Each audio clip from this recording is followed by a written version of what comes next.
a equipe de defesa do Brian finalmente apresentou um álibi, que é muito convincente, inclusive.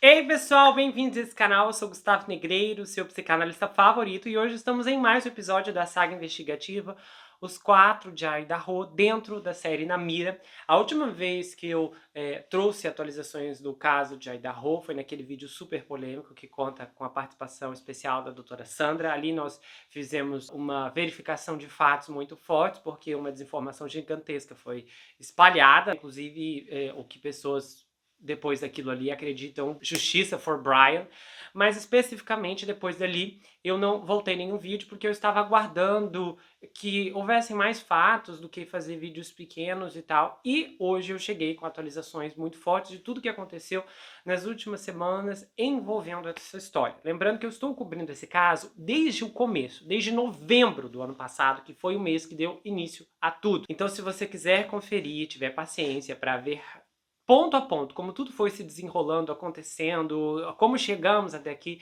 você pode ir na página inicial e você vai ver ali a playlist Saga Os Quatro de Idaho. Está tudo em ordem cronológica, certinho, não tem como você se perder, tá bom? Nesse momento, eu também já gostaria de agradecer as pessoas que têm contribuído através do Valeu Demais, o mecanismo disponibilizado aqui pelo YouTube. Então hoje temos a Carla Moraes, que tem pelo menos 2 contribuições recentes aqui no canal. Temos a Nilza Dias, a Ângela Ristroff, a Júnia Maria da Silva, que fez uma contribuição pelo Pix, a Tatiana Estanco, que também fez pelo Pix, e a Sheila Inês Caetano, que também fez pelo Pix, além da Simone Alarcon Ancala, que também fez pelo Pix. Eu agradeço muito a gentileza, espero que todas vocês possam ser retribuídas da melhor e maior forma possível. Lembrando que nós acabamos de estrear a 3ª temporada da série Na Mira, depois de quase 200 episódios na temporada passada.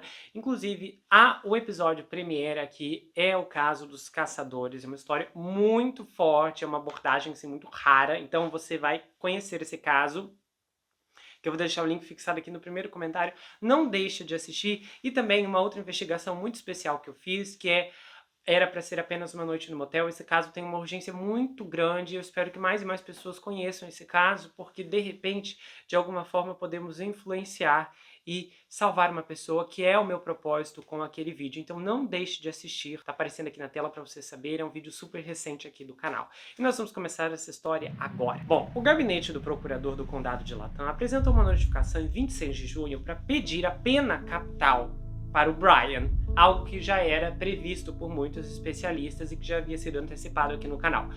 Os promotores escreveram na notificação que o seguinte: o Estado dá essa notificação com base no fato de não ter identificado ou recebido quaisquer circunstâncias atenuantes suficientes para proibir os julgadores de fato de considerar todas as penalidades autorizadas pelas legislaturas de Idaho, incluindo a possibilidade de uma sentença capital. Consequentemente, consideramos todas as provas atualmente conhecidas pelo Estado e o Estado é obrigado a apresentar essa notificação de intenção de buscar a pena capital.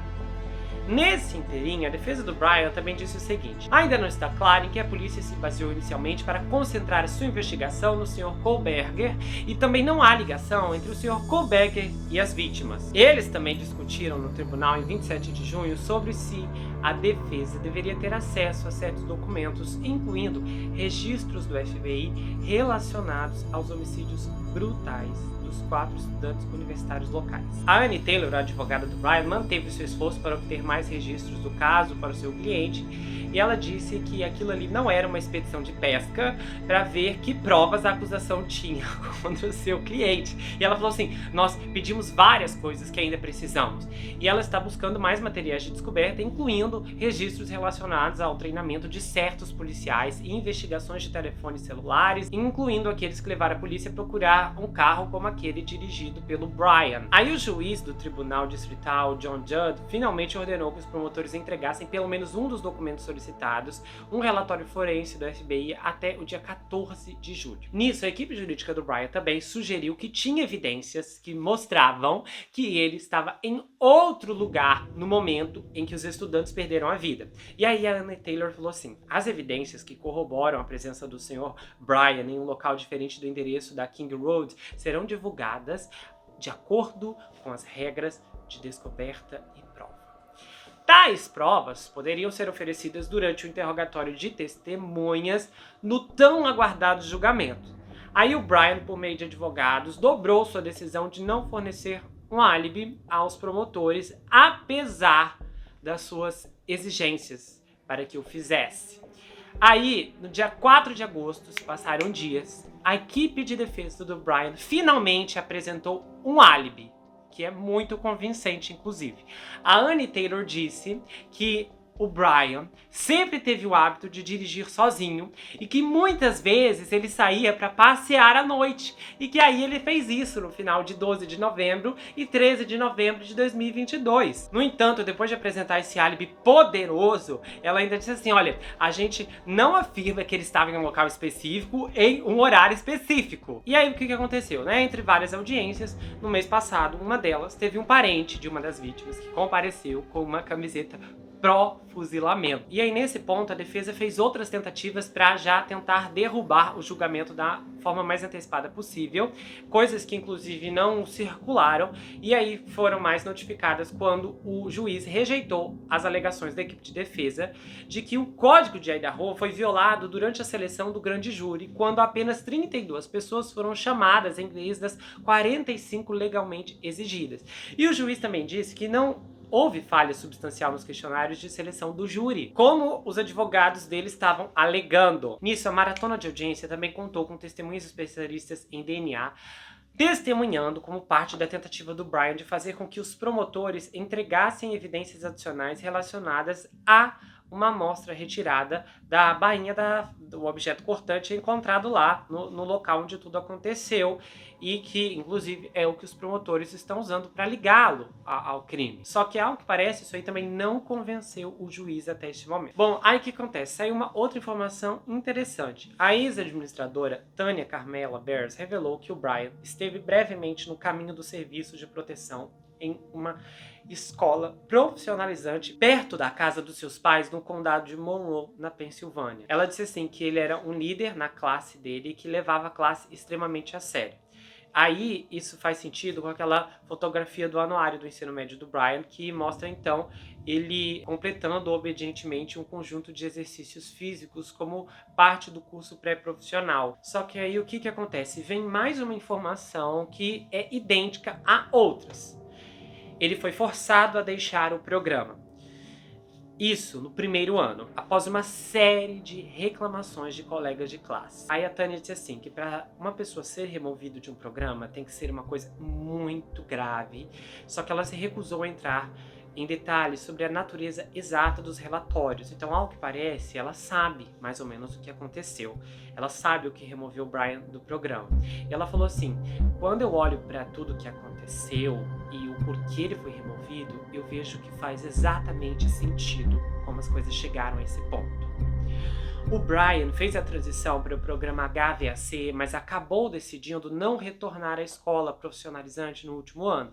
E aí ele concluiu o ensino médio online no ano de 2013. Aí no dia 23 de agosto aconteceu aquilo que surpreendeu apenas os desavisados. O Brian renunciou ao seu direito a um julgamento rápido durante uma audiência, o que fez com que o julgamento que estava marcado para começar no dia 2 de outubro, fosse totalmente derrubado. Pois é, o julgamento não vai mais acontecer esse ano. Inclusive, a advogada dele, Annie Taylor, já tinha solicitado essa audiência numa quarta-feira da semana anterior. Outro ponto é que a equipe jurídica do Brian está pedindo já um juiz de Idaho que proíba as câmeras do tribunal durante todo o restante do processo. Eles estão argumentando que os operadores não seguiram uma diretriz para evitar focar estritamente no Brian, porque especificamente ela disse assim, olha, os observadores do tribunal com as câmeras não obedeceram a uma diretriz do senhor juiz, porque parece que foi uma diretriz dada no dia 27 de junho. E o juiz ele fez referência a um caso recente de um homem que eu não conhecia, chamado Chad Dable, e durante essa audiência foi mencionado que, nesse caso, as câmeras foram solicitadas a deixar a sala do tribunal porque elas focavam demais no réu. E o juiz diz também que as câmeras no tribunal de Moscou precisavam mostrar uma visão ampla do tribunal e evitar focar estritamente no Brian para poder permanecer durante o resto do processo. processo. Aí o que acontece? A equipe do Brian disse que a imprensa não cumpriu a orientação do tribunal, uma vez que a publicação contínua de imagens estão rodando pela internet. Eles falaram assim, essas imagens continuam até hoje. Só que aí ela falou assim, na parte de cima ali da argumentação, ela falou assim, uma sequência de dezenas de imagens. Só que aí ela só tinha 3 imagens para mencionar, que essas imagens foram disponibilizadas pela Associated Press. E ela disse, olha, essas fotos são uma violação flagrante da diretriz do tribunal de deixar de focar exclusivamente no Sr. Colbert por direito próprio. Aí ela diz que essas fotos foram posteriormente incluídas em artigos, isso é verdade, só que com manchetes sensacionalistas e prejudiciais, o que também já não é tanto assim também. Nesse ponto, ainda estamos aguardando uma resolução do juiz a respeito dessas questões levantadas pela defesa dele. Aí, o que acontece? Depois de todos esses movimentos, a família da Kaylee, que é a família mais vocal até o momento, quebrou o silêncio depois que o Brian renunciou ao seu direito a um julgamento rápido. Numa publicação no Facebook, eles escreveram o seguinte: quero enviar um enorme obrigado a todos que nos apoiam. Verdadeiramente temos um exército do amor bem ao nosso lado. Não há palavras para o que todos vocês fazem por nós diariamente. Gostaria de poder conhecer cada um ou dar um abraço e agradecê-los. As coisas vão ficar difíceis, mas por favor, fiquem conosco. Precisamos do exército Gonçalves, do amor em cada passo do caminho, e nós amamos todos vocês. E que Deus abençoe. Bom, quem acompanha o canal sabe que isso do julgamento ser adiado não é surpresa alguma. Eu já tenho dito isso aqui há semanas, que esse julgamento nunca, never, jamais aconteceria esse ano. Que isso assim era impossível, que só se a defesa do Brian estivesse alcoolizada para permitir que algo assim acontecesse, sabe? Gente, não tinha como. Primeiro porque assim, não, isso aqui não acontece, né? Já tinha falado pra vocês, a doutora Sandra tinha me explicado desde o começo que esse julgamento nunca aconteceria por uma série de fatores que ao longo do caminho eu fui realmente percebendo que não tinha. Primeiro assim, quando esse julgamento foi marcado, porque foi a primeira coisa que eu falei, doutora Sandra, a senhora viu a data do julgamento foi marcado? Eu falei, isso aqui não faz sentido. Ela falou, mas não faz mesmo, mas é sempre assim. Há uma data ali inicial, que normalmente é mais próxima dos eventos, só que essa data vai sempre jogando pra frente, porque tanto a promotoria como a defesa tem uma série de direitos, e cada vez que eles vão solicitando certas coisas, o julgamento vai passando pra frente, e foi o que aconteceu aqui.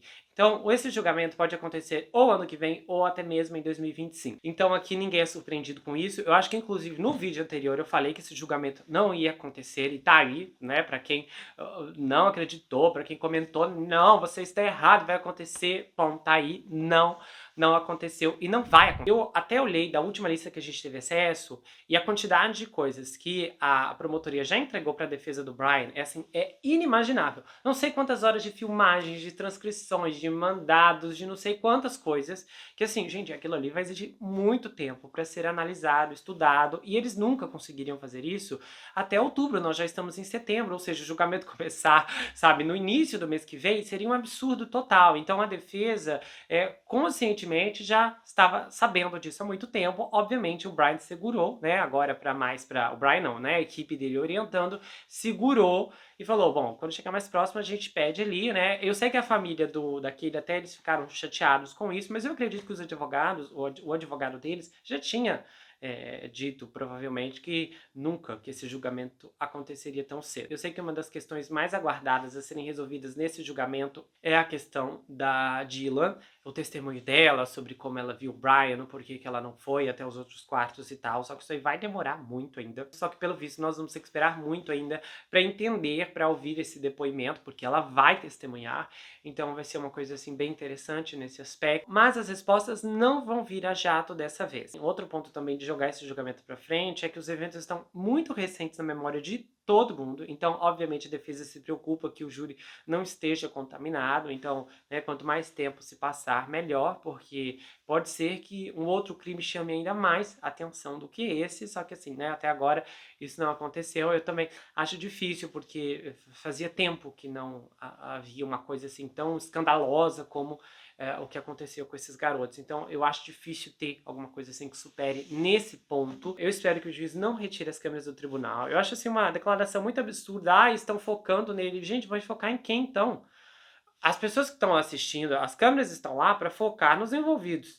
Então, é que nem no julgamento do Johnny Depp e da Amber Heard. Imagina se a defesa dela, ai, por favor, não foquem na senhorita Heard. Não tinha como. Todo mundo, quando viu o julgamento, queria ver o Johnny Depp e queria ver a cara da Amber. Era isso, senão não faria sentido. A câmera ia ficar filmando quem? As pessoas que estavam ali atrás. Mas esse é o argumento da defesa. Quanto menos fotos, imagens tiver, menos material para alimentar a imprensa. E aí isso, de certa forma, acaba fazendo com que tenha menos vinculação do nome dele, etc. Tem outro ponto também, que é a questão da pena capital, que não surpreende ninguém, porque eu já tinha falado para vocês, né? Várias fontes já tinham dito, olha, eles vão pedir pena capital sim. Eu acho que é bom, de fato, pedir, porque aumenta a pressão, aumenta, assim, sabe, a questão aqui complicada. Eu acho que, de fato, o Brian tem que ter muita coisa para se preocupar realmente, a defesa dele tem para se preocupar. Agora, eu, francamente, eu não acredito que ele vai conseguir pegar a pena capital, porque para pegar a pena capital, todos os jurados precisam concordar. Então, assim, eu ficaria surpreso se todos eles concordassem que ele tem que pegar pena capital, porque daí isso vai muito de crenças. Então, a gente tem diversas crenças que impedem pessoas de acreditar na pena capital, né? Eu já discuti isso em algum vídeo de Idaho anteriormente. Nós temos as pessoas que politicamente são contras, nós temos as outras pessoas que são contras por motivos religiosos. É até interessante porque entre cristãos mesmo, tem cristãos que não acreditam na pena capital e tem outros que acreditam. Eu já até procurei ouvir argumentos recentes e tem pessoas que basicamente dizem que há muitos indícios bíblicos sobre pena capital e outras pessoas que falam, não, mas esses pontos eles estão mais relacionados ao Velho Testamento, não se aplicam ao Novo, etc, etc. Então a gente tem uma divisão muito grande. Uma pessoa que tem uma crença de falar, não, eu não acredito na pena capital, e ela for selecionada como júri, ela não vai votar, então assim, não vai. Mas eu acho que isso, assim, aumenta a tensão. Obviamente, também isso vai chamar mais atenção, considerando que estamos em uma época em que a pena capital está sendo dissolvida, sabe? Existem vários estados que não aplicam. Aliás, a gente está no ponto em que até mesmo sentenças estão sendo dissolvidas, derrubadas, as pessoas quase não estão indo para a cadeia, e quando vão ainda, às vezes são... melhor nem comentar. Então, existem vários pontos aqui que são relevantes. Eu acho que, assim, esse caso ele vai continuar chamando a atenção. Eu acho que quando, de fato, começar o julgamento, isso vai parar muita gente. Eu acho que vai, assim, realmente tomar. Eu imagino, assim, aqueles canais como o Curte TV, transmitindo tudo ao vivo e tal. Vai ser, de fato, uma audiência que vai chamar a atenção em um nível muito, assim, gigantesco. Eu acho que vai ser um julgamento que fará com que vários olhos estejam ali voltados para o que vai estar acontecendo, porque o crime foi muito bárbaro. Então, quanto mais bárbaro mais chama atenção. Então, antes do julgamento do Johnny Depp, se eu não me engano, o caso que mais tinha chamado a atenção lá na imprensa americana, que teve assim coberturas bem extravagantes, foi o caso do Kyle Rittenhouse. Então, depois dele, assim, eu não vi nenhuma cobertura tão grande até que o julgamento do Johnny começasse. Então, esse julgamento, para mim, é o próximo a tomar as paradas televisivas de qualquer maneira. Eu penso que agora angustiante mesmo vai ser para as famílias essa espera, porque, infelizmente, nós sabemos que muitos ali acabam se concentrando. O julgamento, a resolução, acaba por ser, de certa forma, uma plataforma que ela é irremediavelmente impenetrável, no sentido de que não tem como pular essa etapa. É como se fosse uma parte essencial para que um luto ali consiga se completar. Obviamente, as famílias querem ver justiça, claro, cada um a seu modo, mas especificamente eu entendo também que quando você olha para uma circunstância como essa, onde esses pais precisam ficar pendentes a ouvir advogados, a ficar lendo notícias, a entender o que está acontecendo, quais são as chances deles, quais são as chances dele. Então, tudo isso, de fato, complica muito e muitas vezes faz também com que a vida siga para todo mundo, menos para essas famílias, que vão ficar presas de certa forma, como o Brian está. É lógico que ele está em uma cela, mas eles também estão em um evento que aconteceu em novembro do ano passado, mas que é um evento que não se completou, porque assim que aquilo lá aconteceu, houve uma caçada policial enorme. Depois nós estamos agora nesse período que leva muito mais tempo, que é o período judicial. E claro, quem vai ficar pensando nisso de noite são as famílias. Os familiares esperam, os familiares aguardam, se enchem de expectativas, se frustram e sentem muito o que nós não vamos sentir. Porque, obviamente, é difícil pensar que já nesse ponto você pensa todos os dias nesse caso. Eu não penso todos os dias no caso de Idaho. Eu sempre lembro uma, duas vezes por semana, com certeza, mas eu não lembro todo dia, não me vem mais. Eu lembro que tinha uma época que quando eu acordava, a primeira coisa que eu pensava era os estudantes de Idaho. Mas é óbvio que nesse ponto eu já não estou mais nessa fase energética, mas eu ainda sinto e lamento pelo caso. Porém, a minha experiência, o que eu sinto, o que passa na minha mente, não é nada comparado ao que essas pessoas, as maiores vítimas aqui, claro, depois dos que de fato faleceram, estão passando. Agora, há um outro ponto também de discórdia no caso, que eu vou trazer no outro vídeo aí da Rô, que deve sair pelos próximos dias. Então eu vou trazer aqui várias frentes, porque é uma discussão bem delicada também. Mas eu acho que um outro ponto aqui para se comentar é o álibi, que eu deixei por último. O álibi, assim, totalmente uau, inocentador do Brian. Eu, pra ser franco com vocês, eu não estava esperando nada menos do que um álibi ridículo como esse. É um álibi, assim, dirigindo de madrugada. É, quem engole essa? Eu gostaria só muito de ouvir as pessoas que alegam a inocência do Brian defendendo esse álibi agora, dizendo, viu, ele é inocente, ele tava dirigindo por aí. Ninguém viu, ninguém ouviu, não tem prova, não tem registro, mas ele tava dirigindo. Olha, inocente, soltem ele da cadeia agora. Eu francamente queria muito ver como vão conseguir, assim, pegar essa super prova e dizer, pronto, aqui, soltem ele agora. Só que não vão conseguir. Esse álibi provavelmente foi uma sugestão da Annie Taylor. Ela deve ter dito, olha, você dirige, então diga aí que você está dirigindo. Me desculpa, mas eu penso que isso mesmo. Eu acho que foi uma sugestão dela. Eu também acredito que como esse álibi carece de qualquer é, ponto plausível, é uma coisa que vai se virar contra ele mesmo, porque imagina os jurados ouvindo isso. Ó, o álibi dele é que ele estava dirigindo. Só que nós não temos nenhuma prova disso, mas é o que ele diz, então nós acreditamos, né? A defesa, no caso.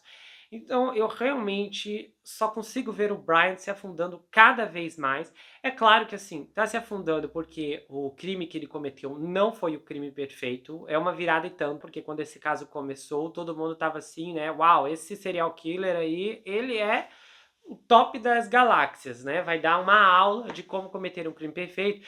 E conforme as semanas foram se passando, a gente viu que não, que ele fez tudo errado. É assim, tem muita gente confundindo totalmente o que é criminologia, porque as pessoas pensam que no curso de criminologia você vai sair de lá com todas as informações para fazer tudo errado na vida e não ser pego pela polícia, considerando que, gente, o curso de criminologia não é isso, não é, sabe, como se safar de um homicídio, não é isso que é ensinado lá.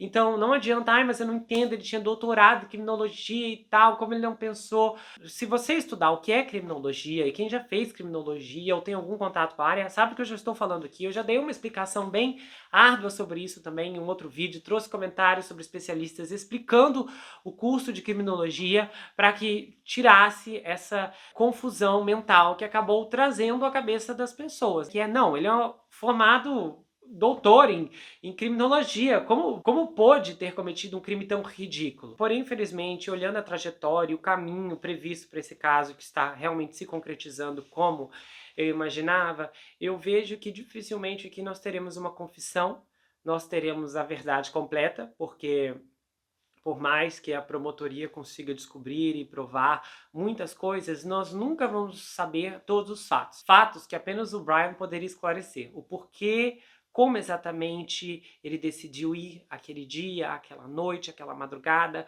como a história terminou daquela maneira para aquelas pessoas E são detalhes muito significativos que dedução nenhuma no mundo vai poder indicar exatamente, porque ninguém, além do próprio Brian, sabe o que estava se passando além dele.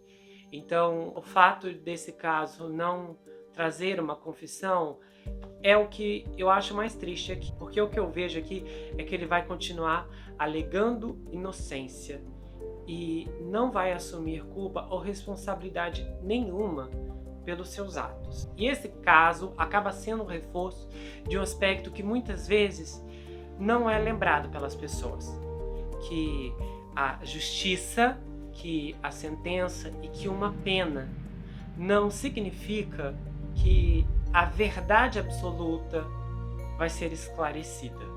O Brian pode até sair derrotado naquele tribunal, como eu acho que ele vai ser. Mas, infelizmente, eu também acredito que a família vai amargar a derrota de não ouvir da própria boca dele exatamente como tudo aconteceu.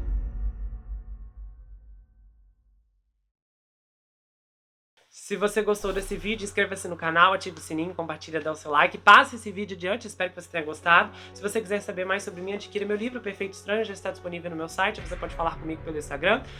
O envio acontece para qualquer lugar do Brasil, quase qualquer lugar do mundo também. O livro vai acompanhado por marcadores, um pôster exclusivo e vai autografado se você quiser, tá bom? Você pode me seguir lá no Instagram, Gustavo N Psicanalista. Eu tenho um canal de cortes, onde as análises são recortadas, postadas por lá. E eu também tenho um grupo no Telegram, onde eu envio áudios exclusivos, bastidores, muita coisa que não venha toda por aqui, mas sempre sai por lá. E não deixe de conferir, é claro, a nova minissérie de 24 Horas na Mira, A Mansão da Playboy. Eu tenho certeza que você não vai se arrepender dessa história e tem muitas coisas te esperando. A gente se vê no próximo caso, não esqueça que aqui você sempre vai ter uma amiga. Até mais, pessoal!